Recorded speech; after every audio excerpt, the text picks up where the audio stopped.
কি জানেন, এক সময় সৃষ্টিকর্তা ব্রহ্মারও মহাদেবের মতো 5টি মস্তক ছিল। সৃষ্টির শুরুতে ব্রহ্মা একাকী ছিলেন। তিনি নিজের শরীর থেকে 2টি স্বরূপ উৎপন্ন করেন, এক পুরুষ স্বয়ম্ভু মনু এবং অন্যটি এক অত্যন্ত সুন্দরী নারী দেবী শতরূপা। দেবী শতরূপার দিব্য সৌন্দর্য দেখে ব্রহ্মা মোহিত হয়ে যান।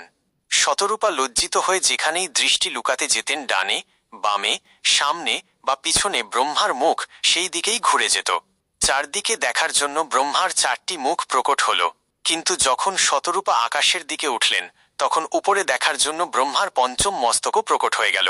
এই অধর্ম দেখে দেবতারা চিন্তিত হয়ে উঠলেন এবং তখনই মহাদেব রাগান্বিত হয়ে ভৈরব রূপে প্রকট হলেন। তিনি ব্রহ্মার অহংকার থেকে উৎপন্ন 5ম মস্তকটি কেটে দিলেন।